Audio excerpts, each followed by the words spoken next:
What is up, you guys? It's Coven, and today I'm back with a brand new video. Now, for those of you who have seen some of my last videos, I'm sure you've noticed it's been review after review after review. So today I thought we'd have some fun and try something a little bit different.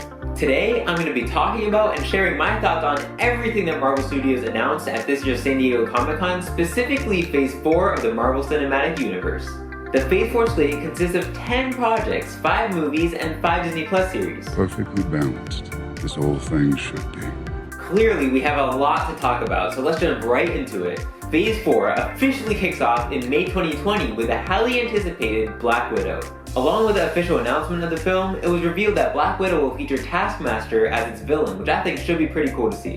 It's also been said that part of the film will take place in Budapest, so we'll finally get to find out what happened there, and who knows, hopefully we'll get to see a cameo from Jeremy Renner's Hawkeye. Although it is a prequel, I am interested to see how this film deals with Natasha's fate in Avengers Endgame. It would be cool to see this film introduce Natasha's successor, to see a new character take on the role of Black Widow moving forward.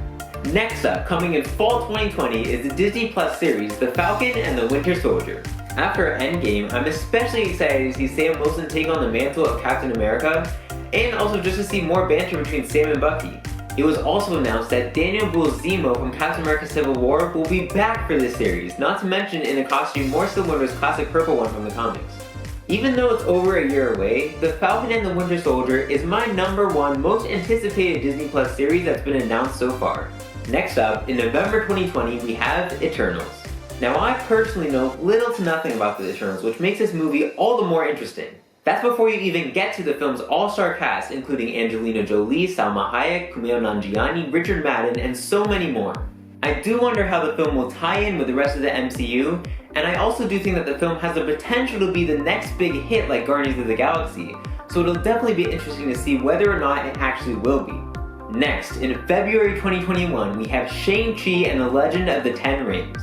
Again, I personally have little to no prior knowledge about Shang-Chi, but the film seems to have great potential, and not gonna lie, the title Shang-Chi and the Legend of the Ten Rings is pretty epic in itself. Also, the Mandarin is back, and for real this time, not just Ben Kingsley's Trevor the actor from Iron Man 3. Later, in spring 2021, we have the Disney Plus series WandaVision. One thing we learned about WandaVision that I thought was pretty cool was that Monica Rambeau from Captain Marvel is all grown up and will be featuring in the series. I do still wonder when the show takes place in the MCU. If it is after Infinity War and Endgame, it will definitely be interesting to see how Vision comes back. Next up, in May 2021, is Doctor Strange in the Multiverse of Madness. That title, man, that's something else. Anyways, Benedict Cumberbatch is back as Doctor Strange, Scott Derrickson is back to direct, and Elizabeth Olsen is back as Wanda Maximoff or Scarlet Witch. Since Wanda is in this film, I think it's going to be really cool to see how WandaVision segues into this film. The first Doctor Strange movie was amazing to see and was super trippy, and I just can't wait to see if this film can top that. I think it's going to be really cool to see these characters explore the multiverse for real this time, not like the tease we got in Spider-Man Far From Home. It was also mentioned that this could be the MCU's first horror movie, and I think it's going to be interesting to see exactly what that means as we get closer. Next, and apparently also in spring 2021, we have the Disney Plus series Loki. In Avengers Endgame, we all saw 2012 Loki take the Tesseract and escape, and I think it's going to be really interesting to see in this show where he goes, whether that be through alternate timelines, alternate universes, who knows. Next up, in summer 2021, we have the animated Disney Plus series What If. I think it's amazing how they're bringing back so much of the cast from all these MCU movies to lend their voices to the show, and I really do hope that there is high quality animation to match. There's just so many possibilities and directions that the show could go in, and I think that's what's going to make the show so much fun to see. Next, in fall 2021, we have the Disney Plus series Hawkeye. As I said in my Avengers Endgame review, I think that Jeremy Renner's performance as Hawkeye has just been getting better and better, and so I think this show is going to be a lot of fun to see. I also found out recently that Jeremy Renner is not only a talented actor, but also a talented musician and singer. Now, I obviously can't play his music here because of copyright reasons, but I can't help but wonder if maybe, just maybe, he'll sing the opening theme song for the show. And I can open a pickle jar, a freaking Hawkeye. Maybe I'm as super as they are. In addition to starring Jeremy Renner as Clint Barton, this show is also set to introduce Kate Bishop to the MCU, which should be really cool to see, and who knows, might even lay the groundwork for a new or Young Avengers movie further down the line. Closing out Phase 4 in November 2021, we have Thor: Love and Thunder.